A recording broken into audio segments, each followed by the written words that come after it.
Vamos a tomar asiento, mis amados.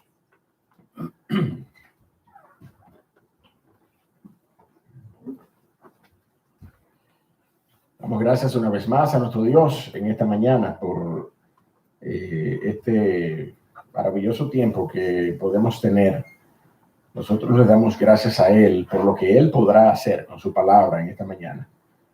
Y previendo eso, ¿verdad? Nos gozamos, nos deleitamos. Ciertamente, ¿verdad? Algunos llevamos un poquito de ventaja con respecto a la iglesia, porque habiéndonos ya expuestos al texto, ¿verdad? Antes que ustedes, entonces tenemos un corazón ya impactado por su palabra. Y eso es lo que normalmente sucede, ¿verdad? El predicador siempre recibe la instrucción primero que la iglesia. O recibe la reprensión primero que la iglesia, o recibe las palabras de ánimo primero que la iglesia. Y lo que uno hace es así como un canal, usted sabe, uno transmite eso mismo, uno busca que el Señor nos ayude a transmitir sin torceduras lo que primero uno recibió. Esa reprensión, esa amonestación, esas palabras de ánimo, esas palabras de aliento, esas palabras de instrucción, la revelación de su voluntad perfecta y agradable en su palabra. Así que, mis hermanos, yo sé por qué les digo que esta porción de esta mañana es una maravillosa porción. Y estoy animado y estoy contento, gozoso en el Señor de poder compartir con ustedes la porción del capítulo 5 a partir del capítulo 15, Mateo capítulo 15, a partir del verso 21, porque ya estamos, ¿verdad? Bien inmersos en el año de padecimientos del Señor Jesucristo, o el año de pasión del Señor Jesucristo. Así también se conoce, y nosotros hemos, ¿verdad? Comenzado a estudiar esta porción ya hace unos domingos atrás, y vemos la manera en cómo el Señor Jesucristo no se ha detenido. A pesar de que Él sabe que es su último año aquí en la tierra, ¿verdad? El Señor Jesucristo sigue obrando en sujeción al Padre y en beneficio de los hombres, en beneficio primeramente de su pueblo, de la nación a la cual Él fue enviado, y también por extensión, en beneficio de todos. Y esta fórmula que yo les comparto ahora mismo es la que de manera particular vamos a ver en esta mañana, en esta porción. De manera particular vamos a ver al Señor Jesucristo declarando con sus palabras enfáticamente, mire, tan enfáticamente que nos parece un poco crudo y un poco duras las palabras del Señor. Pero vamos a verlo en este mensaje, ¿verdad? Que el Señor ha puesto en nuestros corazones. Y yo quiero comenzar con una lectura de introducción, amado hermano, que está en Ezequiel. Ponga una marca allí, ponga un marca Biblias, ponga su dedo allí, ponga un bolígrafo, como usted pueda hacerlo, y acompáñeme al libro de Ezequiel en el Antiguo Testamento, uno de los últimos profetas mayores, ¿verdad? Antes de Daniel, el libro de Ezequiel, capítulo número 34. Ezequiel, capítulo número 34. Y nosotros vamos a partir del contexto en el Antiguo Testamento de esta maravillosa porción que nos habla acerca de el plan intencional de nuestro Dios para salvar conforme a sus decretos, conforme a su soberanía. Ezequiel capítulo número 34.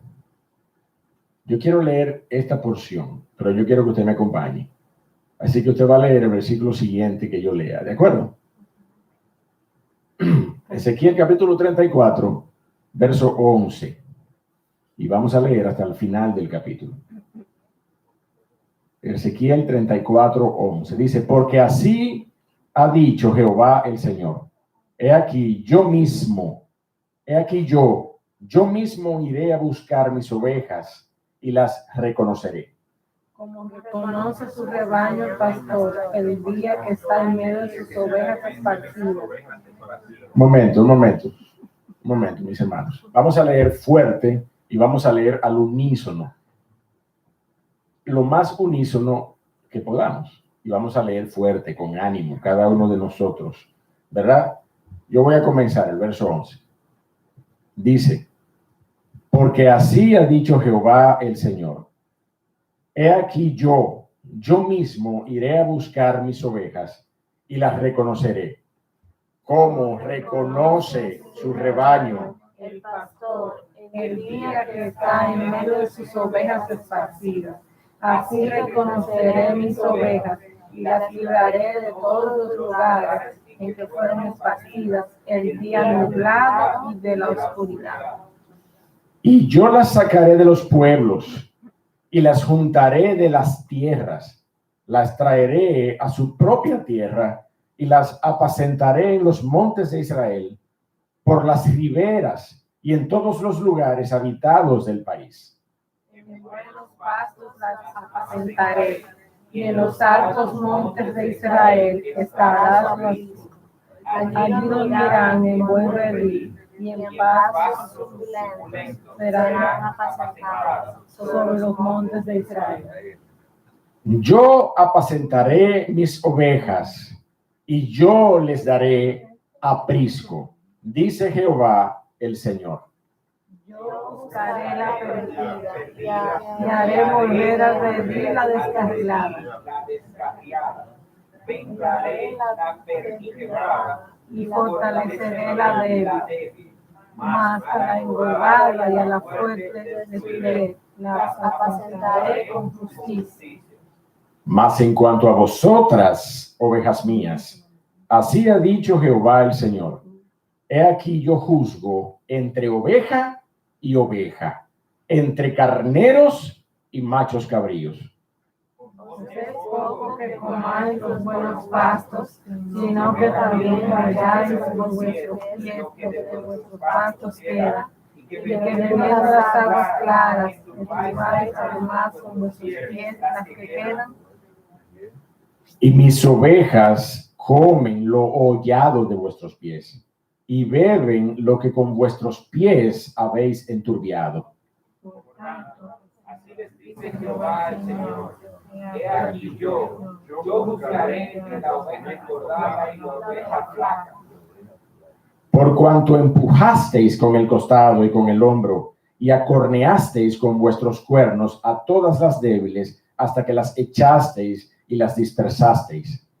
Yo salvaré a mis ovejas, y nunca más serán para mí rapiña. Buscaré entre oveja y oveja. Y levantaré sobre ellas, atención, y levantaré sobre ellas a un pastor, y él las apacentará, a mi siervo David. Él las apacentará, y él les será por pastor. Yo Jehová les seré por Dios, y mi siervo David, príncipe en medio de ellos. Yo Jehová he hablado. Y estableceré con ellos pacto de paz, y quitaré de la tierra las fieras, y habitarán en el desierto con seguridad, y dormirán en los bosques. Daré bendición a ellas y a los alrededores de su collado, y haré descender la lluvia de su tiempo, lluvia de bendición será.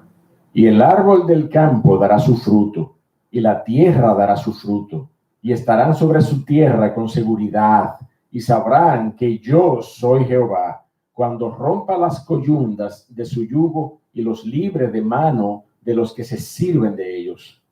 No serán más los despojos de las naciones, y las fieras de la tierra las devorarán, sino que habitará con seguridad, y no habrá quien las espante. Y levantaré para ellos una planta de renombre, y no serán ya más consumidos de hambre en la tierra, ni ya más serán avergonzados por las naciones.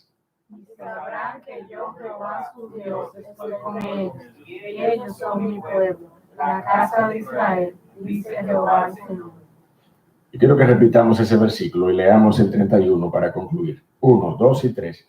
Y sabrán que yo, Jehová, su Dios, estoy con ellos. Y ellos son mi pueblo. ¿Quiénes? La casa de Israel, dice Jehová el Señor. Y vosotras, ovejas mías, ovejas de mi pasto, hombres sois, y yo vuestro Dios, dice Jehová el Señor. Mi amado hermano, esta es una tremenda porción que nos establece para referencia del ministerio del Señor Jesucristo, un objetivo glorioso dentro del plan redentor de nuestro Dios, un plan que fue revelado, como veremos esta mañana, primeramente para redención de su pueblo, para redención de su pueblo. Y usted y yo, por gracia, hoy podemos extender esa declaración, hoy podemos inferir que también somos su pueblo, pero solamente podemos hacerlo después de la obra de la cruz. Amén. Después de la obra de la cruz, después de la manifestación de la gracia en la cruz del Calvario, pero en términos cronológicos, en términos históricos, en términos proféticos, usted y yo vamos a ver en esta mañana cómo el Señor Jesucristo se encarga de enfatizar el cumplimiento de esta promesa particular del Antiguo Testamento que hemos leído en el contexto de Ezequiel de esta manera tan enfática, tan poderosa. En ese maravilloso versículo número 11, donde nosotros vemos a Dios mismo hablando acerca de su intención de hacerse hombre en medio de sus decretos, encarnar el verbo de Dios encarnado en medio de nosotros para el cumplimiento directo de esta promesa. Yo, dice el Señor, no más nadie, yo mismo iré y reconoceré mis ovejas. Esa es una tremenda porción de la palabra de Dios, mis amados. Y usted y yo veremos cómo se aplica en esta mañana la porción que acabamos de leer al contexto de Mateo capítulo 15, en esta declaración que ya le dije hace un momento, nos va a parecer un poquito dura de parte del Señor Jesucristo, pero la vamos a explicar. Y habiendo visto el contexto profético antiguo testamentario, yo estoy seguro que podremos entender de qué se trata esta actitud del Señor Jesucristo en Mateo capítulo 15, verso 21 hasta el verso número 28. Pero antes, mi amado hermano, yo quisiera hacer, ¿verdad?, un poco más de historia, un poco más de referencia histórica acerca de lo que nosotros vamos a ver en esta mañana, y luego entonces nosotros vamos a entrar a la porción. Jehová nuestro Dios, como usted y yo posiblemente sabemos, ya sea por una ávida lectura del libro del Génesis, un libro maravilloso, un libro fundamental dentro de toda la teología bíblica. Como usted y yo sabemos, ¿verdad? Luego de el diluvio, Jehová Dios bendice a Noé y bendice a sus hijos. Bendice a Sem, bendice a Cam y bendice a Jafet. Después del diluvio, nosotros vemos esta recreación, esta oportunidad particular, llena de gracia que Dios establece para que el hombre pueda conocer que Él es Dios, que Él es Dios soberano sobre la creación, que Él es Dios soberano sobre el corazón de los hombres, y que la maldad no prevalecerá delante de nuestro Dios. Y todo ese contexto maravilloso en el que nosotros vemos a Noé y a sus hijos repoblar la tierra, entonces nos habla de esa gracia, de esa bendición de parte de nuestro Dios. Tanto es así que lo vemos. Lo primero que vemos en el capítulo 9 del Génesis, verso 1, iniciando el capítulo justamente posterior a la conclusión del diluvio, es una bendición. Es una bendición, es a Dios bendiciendo y a Dios haciendo un pacto con el hombre, ¿sí o no? Usted conoce cuál es el símbolo de ese pacto, ¿verdad que sí? Sí. El arco iris. El arco iris en medio de los cielos, una gran manifestación de ninguna otra cosa que no sea la gracia de nuestro Dios. Olvídese del cuento. El arco iris es un pacto de Dios para con los hombres y nos habla de su gracia. Y Dios de manera particular, ¿verdad? Bendice allí, pero a raíz del episodio que usted y yo también conocemos de la embriaguez de Noé y el episodio, ¿verdad?, que él tiene con su hijo Cam, Noé entonces maldice a la descendencia de Cam, maldice a Canaán. Usted está apercibido de esa porción en el capítulo número 9 de la palabra de Dios, cuando a raíz de que ya Dios bendijo a Noé y a sus hijos, ¿cómo iba Noé a maldecir algo que Dios ya bendijo?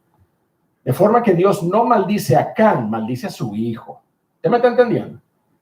Entonces, vaya conmigo a Génesis 9, porque veo caritas medio perdidas. Vaya conmigo a Génesis 9, por favor, para que podamos estar a tono con el relato bíblico. Génesis, capítulo número 9, verso número 18. Génesis 9, verso número 18.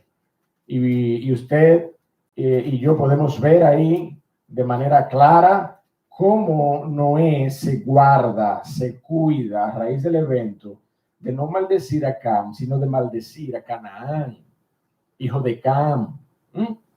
Y los hijos de Noé que salieron del arca fueron Sem, Cam y Jafet. Y Cam es el padre ¿de quién? De Canaán. De Canaán. ¿Por qué lo dice ahí justamente en el verso 18? Por las implicaciones del relato. ¿Usted me entiende? Por lo que vamos a leer ahora. Estos tres son hijos de Noé y de ellos fue llena toda la tierra. Después comenzó Noé a labrar la tierra y plantó una viña y bebió del vino y se embriagó y estaba descubierto en medio de su tienda. Y Cam, padre de Canaán, vio la desnudez de su padre y lo dijo a sus dos hermanos que estaban afuera. En vez de ayudarle, en vez de cubrirle, en vez de tener misericordia de su padre, fue y lo dijo a sus hermanos. Entonces Sem y Jafet tomaron la ropa y la pusieron sobre sus propios hombros y andando hacia atrás cubrieron la desnudez de su padre, teniendo vueltos sus rostros, y así no vieron la desnudez de su padre. No podemos elucubrar mucho acerca de este texto, pero no dice la palabra de Dios con qué actitud fue Cam a hablarle a sus hermanos. Lo que sí fue evidente es que no fue del agrado de nuestro Dios, no fue del agrado ni fue coherente con el honor que los hijos le debían al padre. Y despertó Noé de su embriaguez y supo lo que le había hecho su hijo más joven. Y dijo, maldito sea ¿quién? Dice allí. Maldito sea Canaán. Y por ahí, ¿verdad? Continúa Noé de una manera severa. Siervo de siervos serás a sus hermanos. Dijo más. Bendito por Jehová mi Dios sea Sem. ¿Y qué dice? Y sea Canaán su siervo. Y engrandezca Dios a Jafet y habite en las tierras de Sem. ¿Y qué dice? Y sea Canaán su siervo.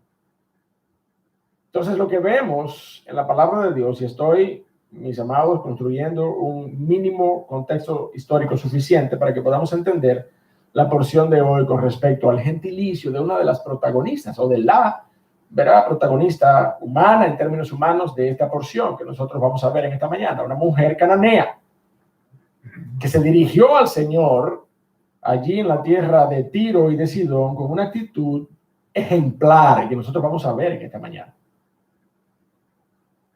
Pero permítanme seguir construyendo el contexto histórico para que nosotros entendamos cuál es el trasfondo y de dónde viene, ¿verdad?, la particular relación entre esta mujer y el Señor Jesucristo siendo judío. Los efectos posteriores de esa maldición, mi amado hermano, usted y yo lo podemos ver sin ninguna dificultad en el desarrollo del Antiguo Testamento, en el desarrollo de la nación de Israel, aún en el momento de su ingreso a la tierra prometida, esa tierra, ¿verdad?, que Dios había prometido a Abraham. Vaya conmigo a Génesis 17, por favor, rápidamente, para que usted y yo veamos cómo, por causa, justamente, ya lo leímos, de la maldición sobre Canaán, entonces vemos cómo ellos son parte de esos pueblos que son despojados de sus tierras y cuyas tierras fueron las que Dios prometió a la nación de Israel. Lea conmigo, Génesis 17, verso 7. Dice la palabra de Dios allí: Jehová Dios hablando a Abraham, y estableceré mi pacto entre mí y ti, y tu descendencia después de ti en sus generaciones, por pacto perpetuo, para ser tu Dios, y el de tu descendencia después de ti. Verso 8, ¿qué dice allí? Y te daré a ti y a tu descendencia después de ti la tierra en que moras. ¿Cuál es esa tierra? Toda la tierra de Canaán en heredad perpetua, y seré el Dios de ellos. No de Canaán, no, sino de su descendencia. ¿Usted lo ve ahí? ¿Lo ve conmigo? Te daré a ti y a tu descendencia después de ti la tierra en que moras, toda la tierra de Canaán en heredad perpetua, y seré el Dios de ellos, seré el Dios de tu descendencia después de ti. ¿Usted lo vio conmigo? ¿Consecuencias de qué cosa, mi amado? De aquel evento, ¿sí o no? De aquel evento particular en el que Canaán, ¿verdad?, soberanamente, dentro de los planes y propósitos de Dios, Canaán se constituyó, mire, no solamente declarativamente en ese momento, sino que el desarrollo de toda la historia de estos pueblos fue un desarrollo de adversidad constante. Canaán, los cananeos fueron enemigos históricos de Israel. Fueron enemigos históricos de la nación de Israel. Mírenlo en Éxodo, capítulo 33. Vaya conmigo allí rápidamente. Estamos dando una revisión rápida del contexto del Antiguo Testamento, para que usted y yo veamos la forma en que estas gentes, esta descendencia de Canaán se levantó y estuvo allí enfrentando la voluntad de Dios en cuanto a la convivencia, ¿verdad?, de Israel en aquellas tierras que les había sido prometida a Abraham, Isaac, Jacob y su descendencia. Éxodo 33, versos 1 y 2. Jehová dijo a Moisés: anda, sube de aquí, tú y el pueblo que sacaste de la tierra de Egipto, la tierra de la cual juré a Abraham, Isaac y Jacob, diciendo: a tu descendencia la daré. Y yo enviaré delante de ti el ángel, y echará fuera ¿a quiénes? ¿A quiénes? Cananeo. Al cananeo, los primeros que son mencionados en esa lista de gentilicios, que serán echados fuera. Esa era la voluntad del Señor. Serán echados fuera el cananeo y el amorreo, el eteo, el fereceo, el heveo, el jebuseo. De hecho, si usted va a Génesis capítulo 9, no vamos a volver allí, pero todas esas eran las descendencias de Cam. Toda esa era la descendencia de Cam.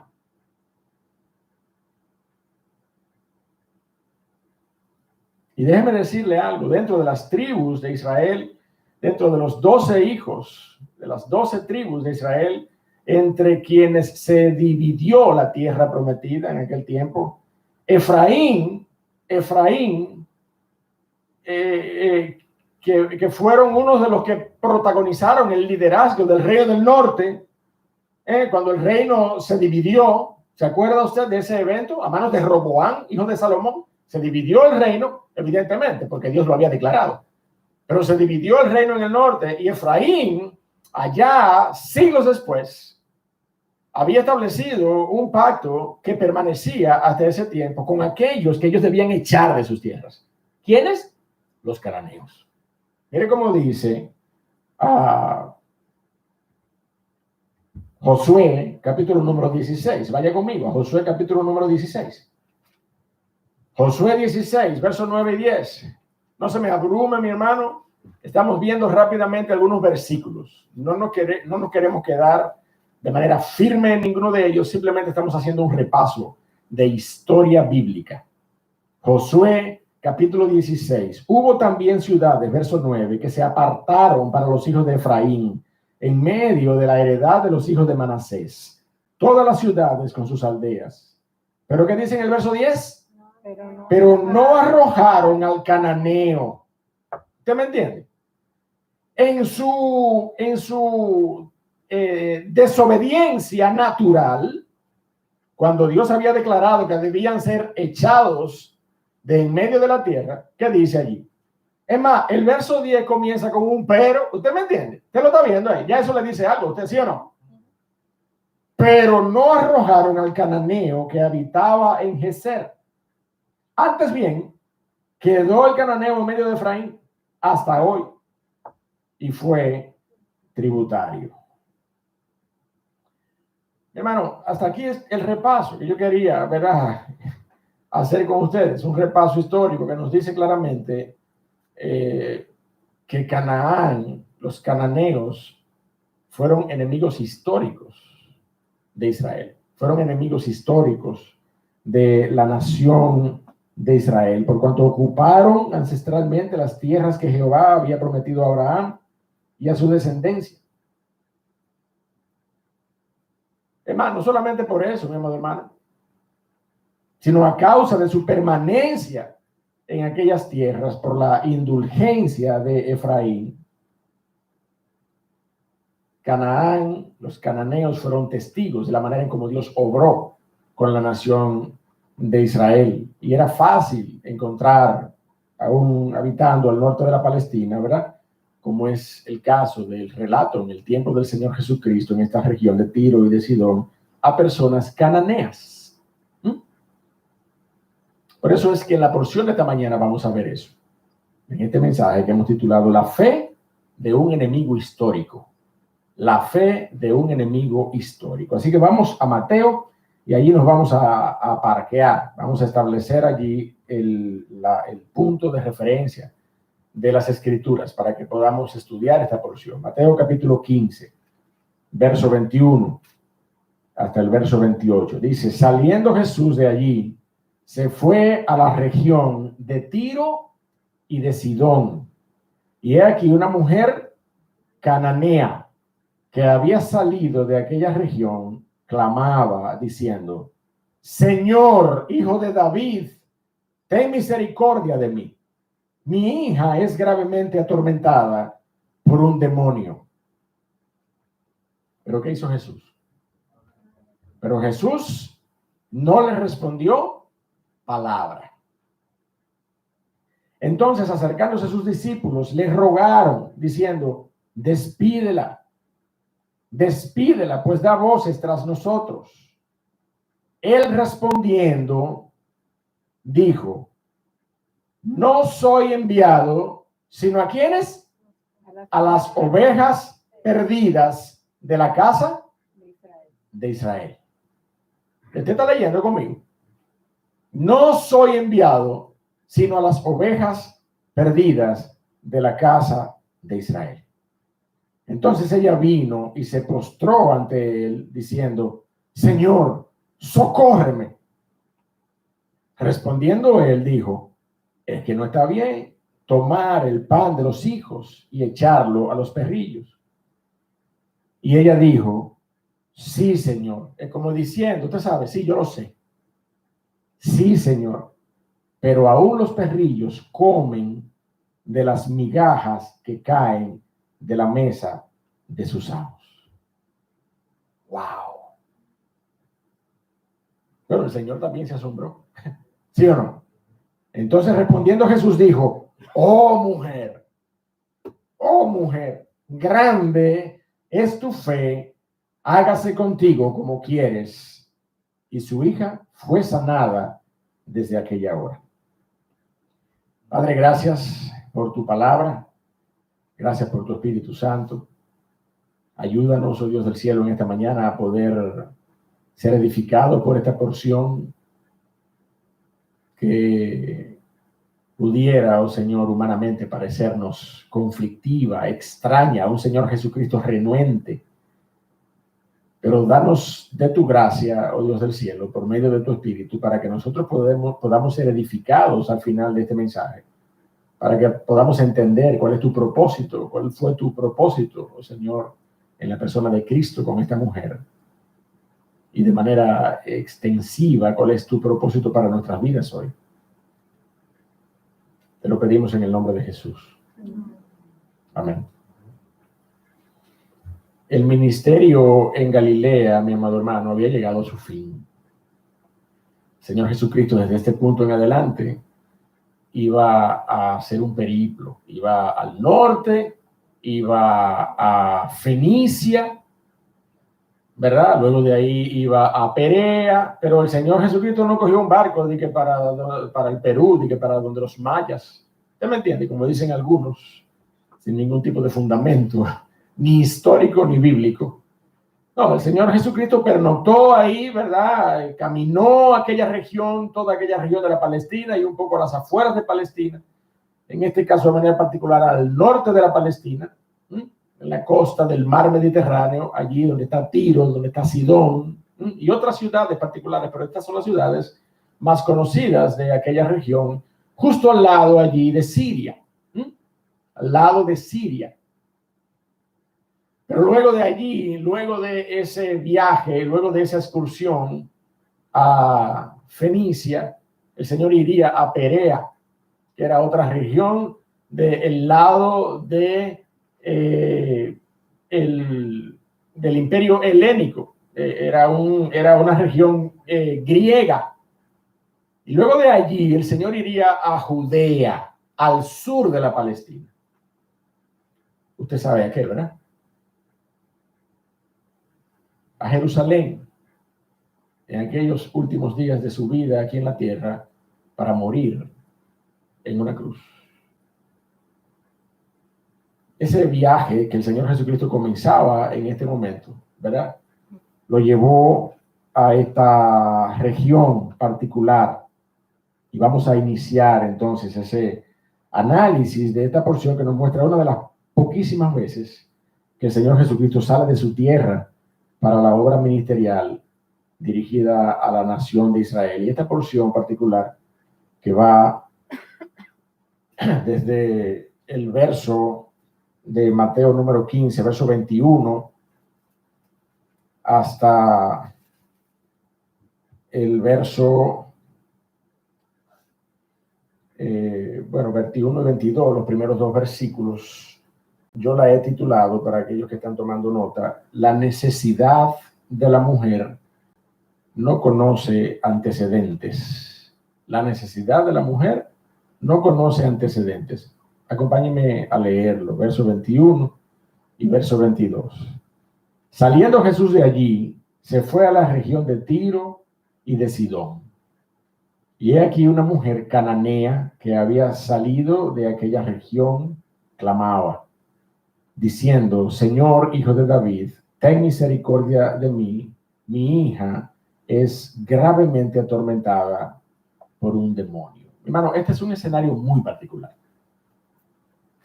Primero, la primera particularidad que yo quiero señalarle, que yo quiero que usted y yo veamos juntos, es que nos muestra eso que ya habíamos hablado. Una de las pocas veces, poquísimas veces en las que el Señor Jesucristo sale de la Palestina. Sale de la Palestina y sabemos que el Señor Jesucristo de niño, ¿verdad? Fue a Egipto huyendo de Herodes. ¿Usted se acuerda de eso? ¿Sí o no? Huyendo de Herodes, el Señor Jesucristo con sus padres sale a Egipto y cuando había muerto Herodes ya fue anunciado por un ángel de estos eventos y entonces ellos fueron al norte y tomaron asiento en Galilea, específicamente en la ciudad de Nazaret. El Señor Jesucristo ya había salido de Israel, había salido de Palestina, y en este caso es uno de los otros escasos, posiblemente solo el segundo caso narrativo textual de la palabra de Dios donde vemos al Señor Jesucristo salir de la Palestina. Y eso ya de manera particular es especial. El hecho de que el Señor Jesucristo, habiendo sido enviado a la nación de Israel, habiendo él mismo dicho, no, de hecho lo leímos, no he sido enviado sino a las ovejas perdidas de la casa de Israel. ¿Qué buscaba entonces el Señor Jesucristo en Fenicia? Si había sido enviado a las ovejas perdidas de la casa de Israel. ¿Qué buscaba el Señor Jesucristo en Fenicia? Ovejas perdidas que no estaban en Israel y que estaban dispersadas posiblemente en otras naciones a causa de la persecución, a causa de la opresión política. De hecho, mi amado hermano, lo leímos en Ezequiel. En Ezequiel, el Dios de los cielos dice, yo la traeré de entre las tierras. Yo buscaré la perdida, la perniquebrada, yo las traeré. Y el Señor Jesucristo fue a eso. El Señor Jesucristo de manera particular hizo el esfuerzo humanamente posible dentro de su tiempo y de su ministerio para ir y buscar a las ovejas perdidas de la casa de Israel. Mi amado hermano, usted y yo no tenemos un compromiso diferente. Para eso justamente es que se han creado y se han diseñado los mecanismos de las misiones, pero no en lejanos países necesariamente, también en nuestro contexto local. La responsabilidad de la iglesia, la responsabilidad suya y mía, porque a veces nosotros hablamos de la iglesia y pensamos que es una cosa muy lejana, que no somos nosotros. No, la responsabilidad suya y mía es esa, mi amado hermano, ir en busca de las ovejas perdidas del Señor. Hay personas que depositarán su fe en la persona de Cristo cuando usted le predique el evangelio, pero posiblemente nadie le ha predicado el evangelio todavía. ¿Usted me está entendiendo? Posiblemente nadie le ha predicado todavía el evangelio. Posiblemente ellos han escuchado vociferar a alguien por una bocina. Eso no es el evangelio, mi hermano. Ese no es el evangelio. Sí, yo he oído. No, usted ha oído a gente voceando en la calle. Pero venga, siéntese aquí y permítame, por la palabra de Dios, mostrarle a Cristo Jesús. Y mostrarle su condición de pecado. Y que usted entienda que usted necesita venir en arrepentimiento y fe para que usted pueda ser salvo y tener vida eterna. Ese es el evangelio. Pero necesitamos ir en busca de las ovejas perdidas. No podemos esperar que las ovejas vengan a la iglesia de Cristo. Tenemos que salir a buscarlas. Ay, pastor, cuánto desafío ahora con este asunto de la pandemia. Nadie va a querer abrirnos la puerta. Nadie se nos va a querer acercar. Todo el mundo va a poner como excusa que no, que yo no voy a coger ese tratado, que eso está infectado. Eso no es problema mío, mi hermano. Eso no es problema mío. La labor, usted y yo tenemos que hacerla. Dios soberanamente se encargará de, a pesar de eso, traer a sus ovejas a los pies de Cristo. Pero usted y yo tenemos que hacer la obra. El Señor Jesucristo, de manera particular, tenía una firme convicción en este sentido y salió con ese propósito a Fenicia, a Tiro, a Sidón, a buscar las ovejas perdidas de la casa de Israel. En segundo lugar, es muy particular, mi amado hermano, que aquella mujer se dirigiera a un judío. Estamos ante una semblanza particularmente similar al escenario de la mujer samaritana de Juan capítulo 4. ¿Usted me entiende? Una mujer y una mujer que no es judía. Una mujer que es un enemigo ancestral de los judíos, como en el caso de Samaria, como en el caso de los cananeos. Esta mujer, de manera particular, ¿verdad? A pesar del contexto geográfico y del contexto histórico adverso con respecto a los judíos, esta mujer fenicia, pero que la palabra de Dios dice que tenía ascendencia cananea, estaba rompiendo todos los esquemas sociales en ese momento. ¿Usted sabe por qué? Porque la necesidad no conoce de antecedentes. Esa mujer tenía una necesidad urgente. Y todo el que está aquí hoy, que es padre, sabe lo que significa tener un hijo con una necesidad de salud. Usted sabe. A veces es de madrugada, mire. A veces es de madrugada. Y tiene uno que salir, no con un bebé, no, con un tajadán, con un muchacho de este tamaño. Es un hombre pero uno tiene que salir con él a emergencia. Es hijo de uno. Y no importa, ¿verdad?, cuán grande y cuán fuertes sean. Siempre serán nuestros hijos y siempre representarán para nosotros un dolor personal, nuestro propio corazón herido y afligido. Eso es lo que vemos que la mujer estaba diciendo: Señor, socórreme, que tengo una hija que está mala. Pero usted ve la diferencia, usted ve la relación, ¿eh? Socórreme a mí, que tengo una hija que está padeciendo por un demonio. Esa particular necesidad que tenía la mujer en ese momento, mi hermano, no conoce de antecedentes históricos o de cualquier otro tipo. Ya tenía una necesidad imperiosa en ese momento. Y Dios, mi amado hermano, como parte de su gracia, a veces permite, óigame bien, a veces permite que nuestras necesidades nos pongan a mirar a Cristo. ¿Sí o no? A pesar de nuestra historia, a pesar de nuestro background, como dirían por ahí, ¿verdad? A pesar de nuestros antecedentes, las necesidades a veces Dios las usa para que nosotros busquemos del Señor Jesucristo. Dígame lo que usted piensa con respecto a esta mujer y a su nacionalidad y a la distancia que le separaba de la región donde el Señor Jesucristo estaba ministrando. ¿Usted cree que ella iba a ir a buscar al Señor Jesucristo si ella no tuviera ninguna necesidad? Muy improbable. Pero el Señor Jesucristo, ¿verdad?, de manera particular, fue en busca de las ovejas perdidas de la casa de Israel. Se encontró con esta cananea y mire la manifestación de la necesidad de esta mujer. Esta mujer clamaba, mi hermano, y esto es lo tercero que yo quiero anotar. La tercera cosa característica y particular de esta porción. Esta mujer decía, sin ser judía, Señor, hijo de David. ¿Te lo notó eso? Ella no era judía. Y mira la forma en que ella clamaba. No vemos muchas ocasiones en la palabra de Dios donde el Señor era abordado con un clamor de esta manera. Normalmente nosotros vemos en la palabra de Dios, ¿verdad?, a las personas decir, Jesús, hijo de David. O simplemente lo vemos, en la mayor parte de las veces, hijo de David. Pero mire, Señor, hijo de David. 2 veces nada más lo veo yo en las Escrituras, en el relato de los evangelios. Y una de ellas es esta mujer extranjera.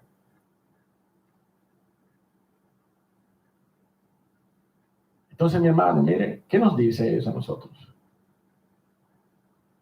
No es un asunto de mi contexto, no es un asunto de cómo yo me he criado, no es un asunto de si yo soy o no soy de ascendencia de tal religión o de cual otra religión.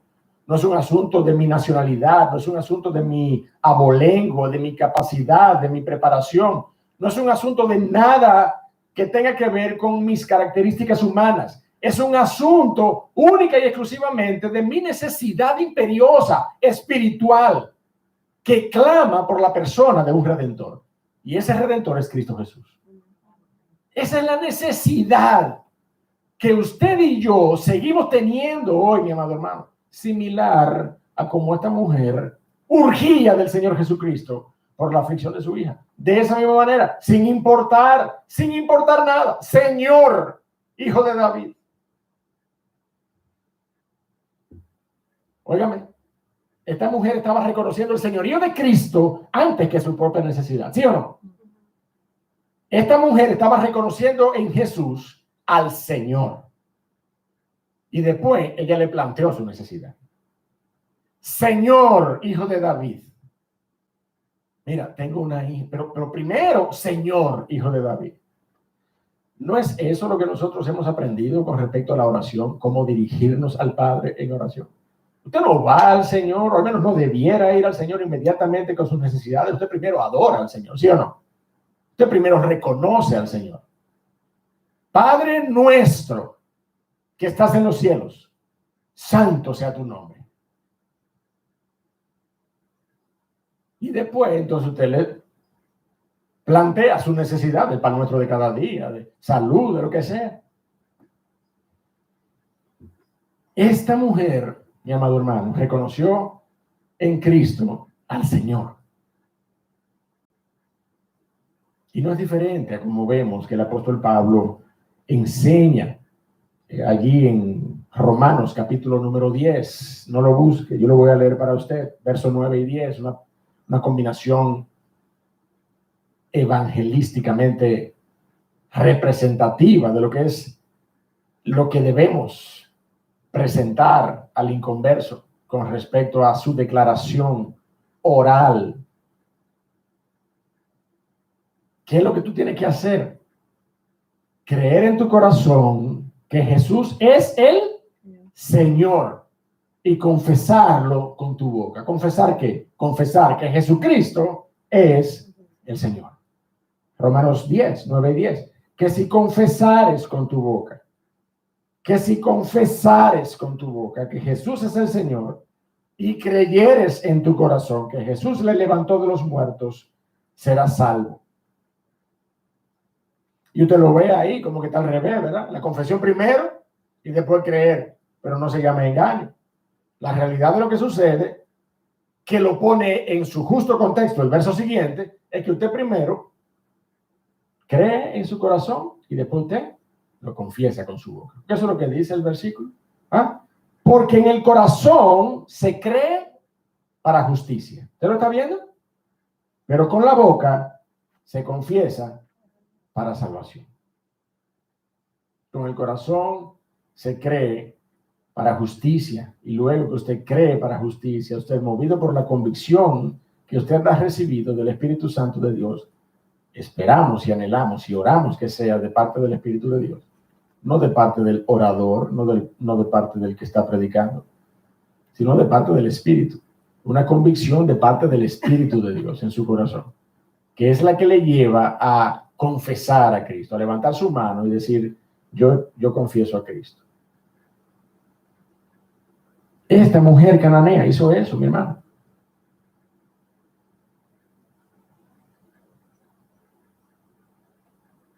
Usted y yo, sin saber de antecedentes, mi amado hermano, sin conocer nuestras historias de manera particular, debemos entender que necesitamos de Cristo. Y seas tú en esta mañana una mujer, yo no sé quiénes están conectados, pero aquí presentes, seas hombre, seas mujer, seas anciano, anciana, niño o niña, jovencito o jovencita.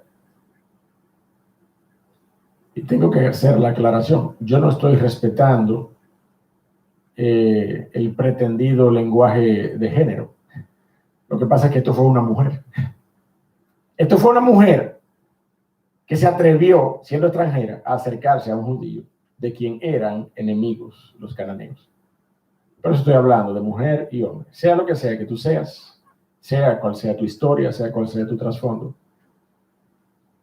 tú necesitas de Cristo Jesús. Tú necesitas clamar urgentemente, Señor, sálvame. Señor, sálvame. Esa es tu necesidad en esta mañana. Esa era la necesidad de la mujer que no conocía, mire, de trasfondos. Poco le importaba a esa mujer que ella fuera cananea y que la historia acerca de los judíos le dictara a ella un distanciamiento y esto y lo otro y un rechazo. No, mi hija está enferma. Señor, hijo de David. Mi hermano, si nosotros reconocemos que nuestra enfermedad espiritual es de mayores consecuencias, ¿por qué no clamamos de la misma manera?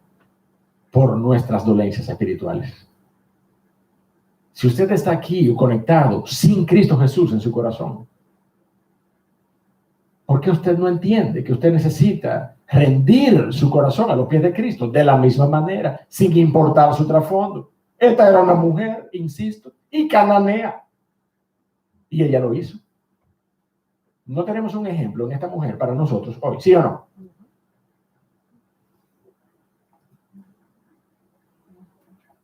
Pero el propósito del Señor, hermano, no conoce de urgencias. El propósito del Señor no conoce de urgencias. Vamos a leer desde el verso 23 hasta el verso 24. Dice la porción: pero Jesús no le respondió palabras. Entonces, acercándose a sus discípulos, le rogaron, diciendo: despídela, despídela, despídela, pues da voces tras nosotros.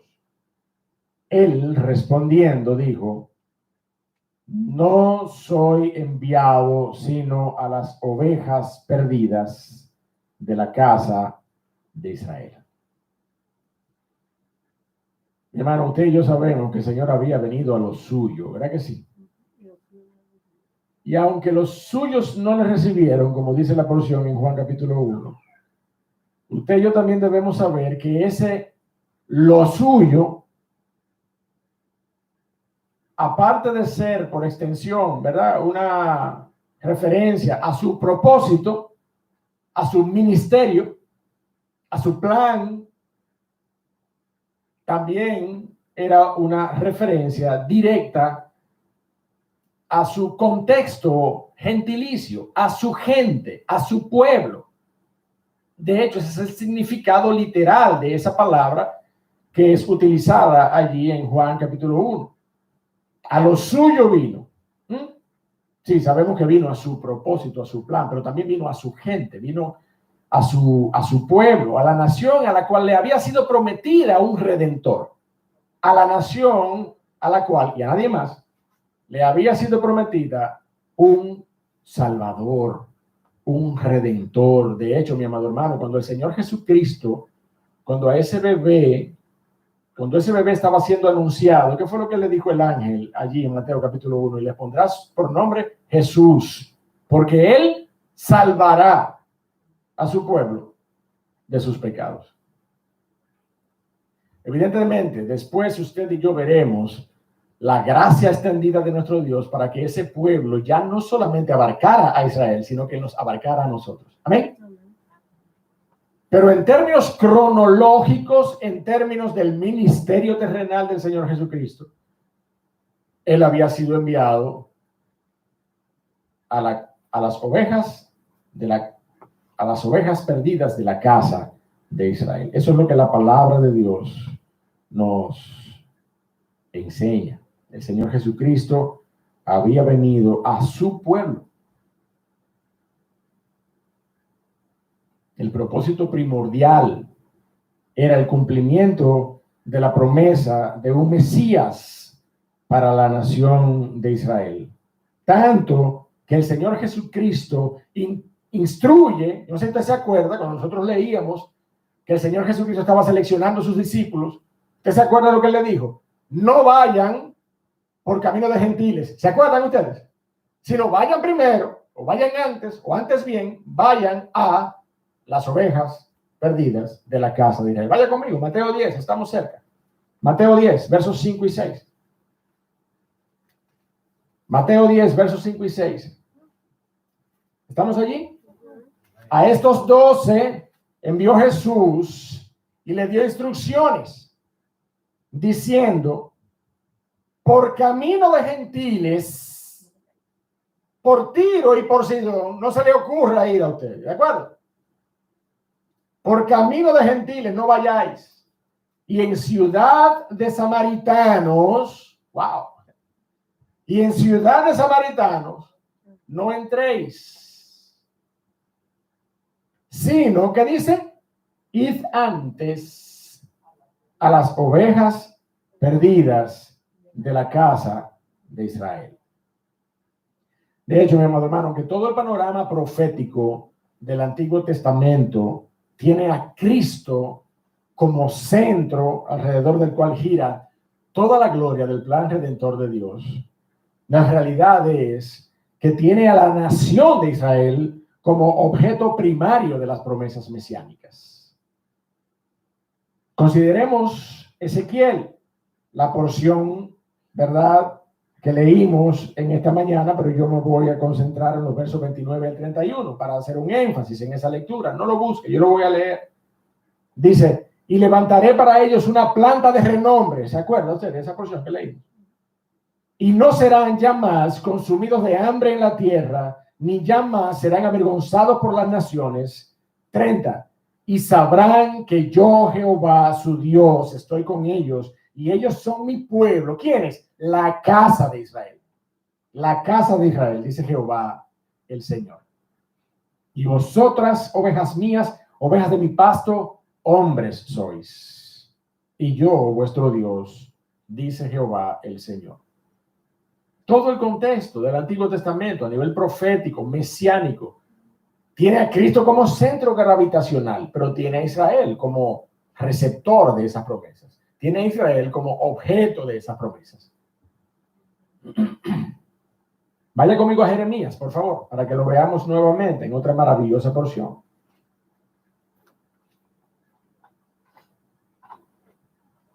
Profeta Jeremías, capítulo 31. Jeremías, capítulo 31.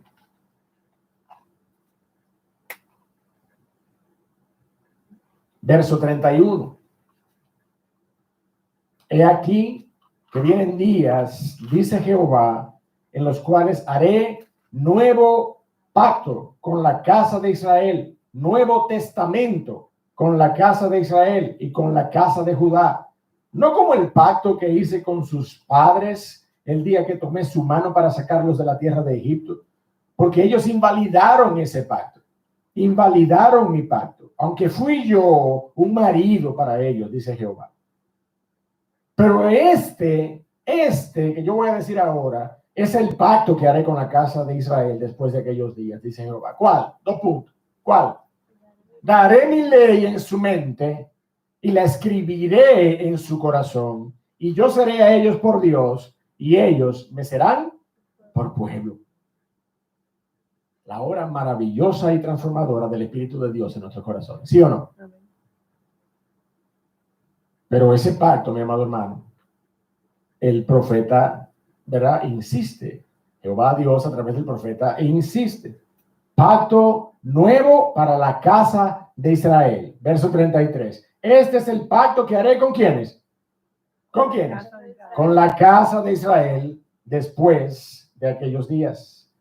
Verso 34. Y no enseñará más ninguno a su prójimo, ni ninguno a su hermano, diciendo, conoce a Jehová, porque todos me conocerán, desde el más pequeño de ellos hasta el más grande, dice Jehová, porque perdonaré la maldad de ellos y no me acordaré más de su pecado. Entonces, mi hermano, no, el Señor no estaba siendo mezquino. El Señor estaba cumpliendo la voluntad de Dios con respecto a su ministerio y a su plan redentor. Estaba obrando conforme a la voluntad del Padre, el cual había prometido enviar un redentor para la casa de Israel, que en su concepto más amplio, mi amado hermano, esto es un reflejo de la soberanía de Dios para salvar a aquellos que desde antes Él amó. Amén. Ese es un reflejo directo de esa grandiosa bendición acerca de la soberanía de Dios para salvar. Yo saber que mi salvación depende de Él y no de este infiel e inconstante, mire, me da a mí una tranquilidad y una paz que no puede tener comparación. De hecho, es lo que encontramos en Romanos capítulo 8. Porque a los que antes conoció, también los predestinó para que fuesen hechos conformes a la imagen de su Hijo, para que Él sea el primogénito entre muchos hermanos. Ahora bien, mi amado hermano, por la revelación del Nuevo Testamento, todos sabemos el curso de los eventos relacionados con ese Mesías anunciado, con Jesús el Cristo, nuestro Señor y Salvador, en relación con la nación de Israel. Mire, Israel despreció al Mesías. ¿Sí o no? A ellos les había sido prometido, a ellos les había sido enviado, e Israel despreció al Mesías. No solamente le despreció, le mató, lo colgó de un madero en la muerte más vergonzosa y terrible de la época. El Señor Jesucristo fue muerto a manos de esa nación que había sido cuidada hasta el extremo de haber sido suplida con una promesa. Y estando en medio de ellos el Mesías que les había sido anunciado, Israel despreció al Mesías, Israel desechó al Mesías, Israel mató al Mesías anunciado.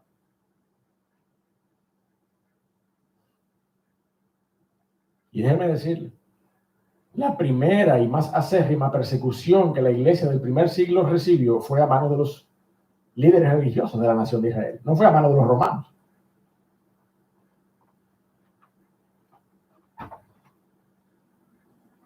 Ese Mesías anunciado, mi amado hermano, por tanto, declaró abierta y directamente el despojo del reino de los cielos a los hijos de Israel. Vaya conmigo, capítulo 21 de Mateo, por favor. Una porción que vamos a abordar con mucho más detalle más adelante, si Dios lo permite. Pero vamos a ver esa referencia, o el Mateo 21. Mateo 21, capítulo 42 y 44. Mateo 21, versos 42 al 44. Luego de haber sido la nación seleccionada soberanamente por Dios, los escogidos de Dios, para ser suplidos con esa gloriosa promesa de un redentor. Mira lo que dice entonces Mateo 21. Jesús les dijo: ¿nunca leísteis en las Escrituras: la piedra que desecharon los edificadores ha venido a ser cabeza del ángulo? El Señor ha hecho esto y es cosa maravillosa a nuestros ojos. Por tanto, verso 43, mire, por tanto, ¿qué sabe lo que va ahí? Un redoblante. Esa es la sentencia que el Señor Jesucristo va a declarar en este momento. Por tanto, os digo que el reino de Dios, ¿qué dice? Será quitado de vosotros. Será quitado de vosotros y será dado a gente que produzca los frutos del reino de los cielos. Gloria a Dios. Por tanto, el reino de los cielos será quitado de vosotros y será dado a gente que produzca los frutos de él. Y el que cayere sobre esta piedra será quebrantado, y sobre quien esta cayere le desmenuzará. Mi hermano, el tiempo y las circunstancias del Señor no conocen nuestras urgencias. Aún para la salvación, mi amado hermano. Usted no es salvo cuando usted desea. Usted es salvo cuando el Señor tiene misericordia de usted. Pero déjeme decirle cómo funciona para que usted no se me confunda. Usted tiene que oír el evangelio porque la fe viene por él oír. Usted tiene que apreciar el valor de la gracia porque nosotros somos salvos. Y esto es por gracia, por medio de la fe, no de nosotros. De manera, mi amado hermano, que usted no está en la posición de argumentar. Usted en su condición de ajeno a los pactos de Dios, usted en su condición de cananeo, usted no está en la posición de argumentar que Dios me salvará cuando Él tenga misericordia. No, usted tiene que venir a los pies de Cristo. Usted tiene que oír el evangelio. Usted tiene que venir en arrepentimiento y fe a los pies de Cristo, porque usted está en el contexto donde se le está diciendo, por gracia, esta verdad bíblica que debe impactar su corazón. Y en ese momento usted debe poner a un lado todo pensamiento determinístico acerca de si Dios va a tener o no va a tener misericordia de usted. Usted entiende su pecado y usted viene en arrepentimiento y fe a los pies de Cristo, y eso es suficiente para que usted declare con su boca habiendo creído en su corazón y tiene vida eterna. Eso es lo que la palabra de Dios nos enseña, mi amado hermano. Eso es lo que la palabra de Dios nos enseña. Por tanto, mi amado hermano, Dios en su gracia y en su misericordia provee este tipo de fe que la mujer manifestó en ese momento. Y con esto terminamos en esta mañana la última porción de el capítulo 15, versos 25 en adelante hasta el verso 28. Dice: entonces ella vino y se postró ante él diciendo: Señor, socórreme. Socórreme. Respondiendo él dijo: no está bien tomar el pan de los hijos y echarlo a los perrillos. Tercera vez, mi hermano, que el Señor en su respuesta pareciera indicar, ¿no? Es que no. Pero mira la respuesta de esta mujer. Sí, Señor, yo lo sé. Yo lo sé, que yo lo que soy es un perrillo. Yo lo sé. Pero aún los perrillos comen de las migajas que caen de la mesa de sus amos. Entonces respondiendo Jesús dijo: oh mujer, grande es tu fe. Hágase contigo como quieres. Y su hija fue sanada desde aquella hora. Mi hermano, la fe manifiesta de esta mujer es uno de los elementos más evidentes del relato y de la manifestación y fortalecimiento de una de las razones soberanas que el Señor nos muestra aquí para lo que parecía ser al inicio una aparente negativa del Señor, terminó siendo una evidencia poderosa de esa fe que puede transformar nuestros corazones. Una fe que abogaba por ayuda personal cuando la que padecía era su hija. Ahora bien, para seguir en el contexto, ¿verdad?, de la porción, ¿le salvó el Señor espiritualmente a esta mujer cananea? Le dijo: ve, hija, tu fe te ha salvado, como dijo en otras ocasiones. Eso no es lo que vemos, ¿verdad que no? Debemos permanecer sujetos al texto. Y debemos entender que el Señor hizo un despliegue de gracia para con esta mujer. ¿Sí o no? El Señor, en su soberanía, estaba enviando claramente el mensaje, mi amado hermano. Yo creo que usted me ponga atención en este punto porque es crucial. El mensaje de que el tiempo de la gracia para salvación a los gentiles no había llegado todavía. ¿Ya me entienden? Ese momento histórico del Señor era el momento destinado para las ovejas perdidas de la casa de Israel. ¿Cuándo iba el evangelio de la gracia a comenzar a ser predicado a los gentiles? Cuando la obra de la cruz fuese consumada, cuando el Señor Jesucristo fuese a la tumba, cuando luego de 3 días la venciere, y cuando ascendiere a los cielos. Entonces la palabra de Dios nos muestra un despliegue, mire, incontenible de la verdad del evangelio. Un despliegue incontenible de la verdad del evangelio que alcanzó entonces a judíos y a gentiles. A judíos y a gentiles. Y ya la iglesia de Cristo no era solamente la que estaba en Jerusalén, sino que por toda Asia Menor, por toda Asia, e incluso leemos más bien al apóstol Pablo escribir en la epístola a los romanos que parte de sus planes era ir a España. La palabra de Dios estaba corriendo y la palabra de Dios ha corrido hasta nuestros días, de manera que usted y yo, siendo más lejano que cananeo y más enemigos de Dios que los cananeos, hoy, usted y yo, por gracia, estamos a los pies de la cruz.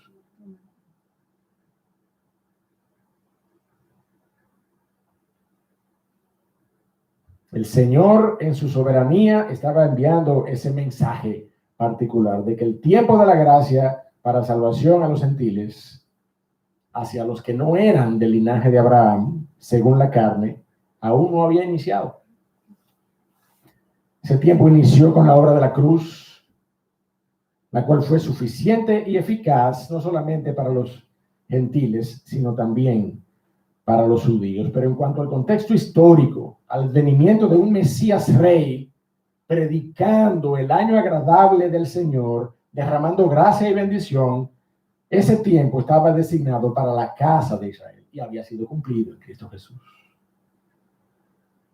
Ahora, ¿usted cree que el Señor no estaba contemplando sus otras ovejas que no eran de ese redil? No le hace clic esa declaración. Vaya conmigo a Juan, lo vemos y terminamos. Juan capítulo 10. Juan capítulo 10, verso 16. Juan capítulo 10, verso 16. ¿Estamos allí? Amén. También tengo, ¿qué dice el Señor? Otras Otras ovejas que no son de este redil. También tengo otras ovejas que no son de este redil. También tengo almas que no son del linaje de Abraham, según la sangre, según la carne. También tengo otras ovejas que no son de este redil. Aquellas también debo traer. Y oirán mi voz. Y habrá un solo rebaño y un solo pastor. El evangelio, llamado hermano y persona que nos visita y persona que está conectada, el evangelio contempla en los postreros días del plan redentor de Dios, que son estos días que nosotros estamos viviendo. ¿Usted me entiende? No se puede esperar días futuros de que el año 2050, 2120, el año 3500, que yo cuánto. No, estos son los tiempos postreros que estamos viviendo. Estos son. El evangelio contempla la inclusión de los gentiles, mi amado hermano. La inclusión suya y mía a la vid verdadera, que es la ciudadanía de Israel, la Israel celestial. Dios ha prometido derribar la pared que dividía ese cisma, ese espacio insalvable entre la nación escogida y los que no formaban parte de ese linaje. Y un nuevo pacto en su sangre reveló al final de los tiempos que ya no había griego ni judío, ¿verdad que sí? Ya no había circuncisión ni incircuncisión, ya no había bárbaro ni escita, ya no habría siervo ni libre, sino que en Cristo somos todos, en Cristo Jesús, somos todos parte de un solo y mismo cuerpo, que es la iglesia. Por eso yo quiero terminar con esta lectura de Efesios capítulo 2, verso 11 al 16. Dice la palabra de Dios: por tanto, acordaos de que en otro tiempo vosotros, los gentiles en cuanto a la carne, eran llamados incircuncisión por la llamada circuncisión hecha con mano en la carne, los judíos. En aquel tiempo estabais sin Cristo, alejados de la ciudadanía de Israel y ajenos a los pactos de la promesa, sin esperanza y sin Dios en el mundo. Pero ahora, en Cristo Jesús, dice el verso 13, mi amado hermano, vosotros que en otro tiempo estabais lejos, habéis sido hechos cercanos por la sangre de Cristo. Gloria a Dios.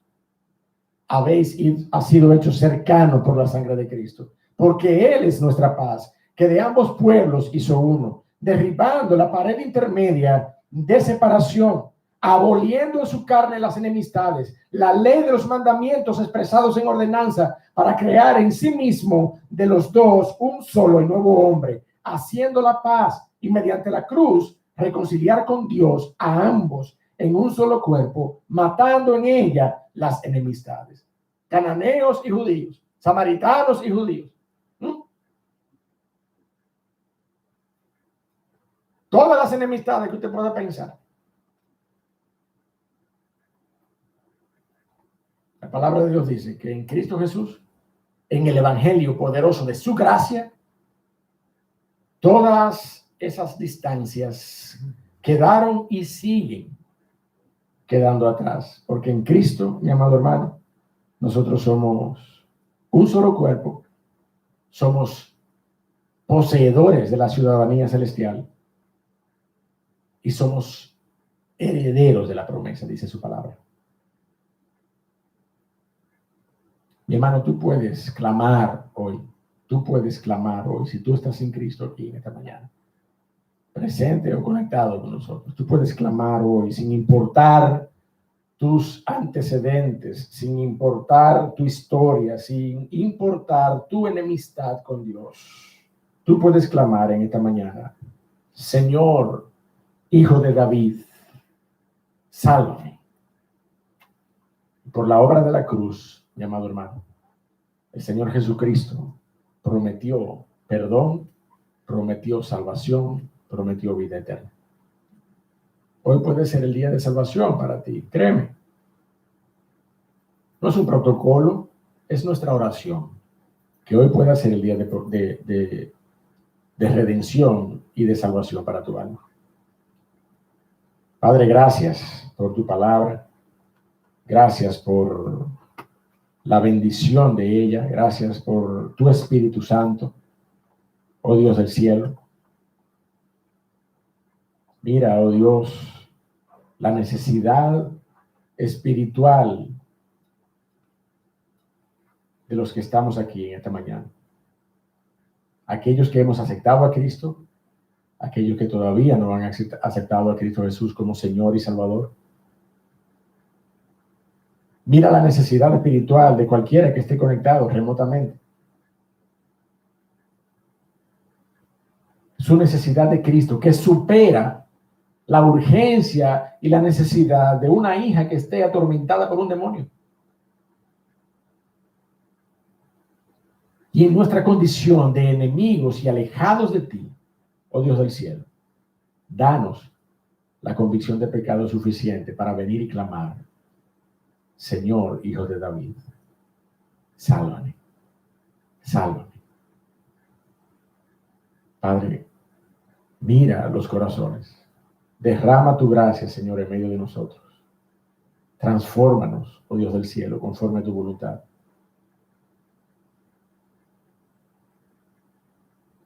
Mira el corazón de cada uno, oh Dios del cielo, porque solamente tú puedes hacerlo.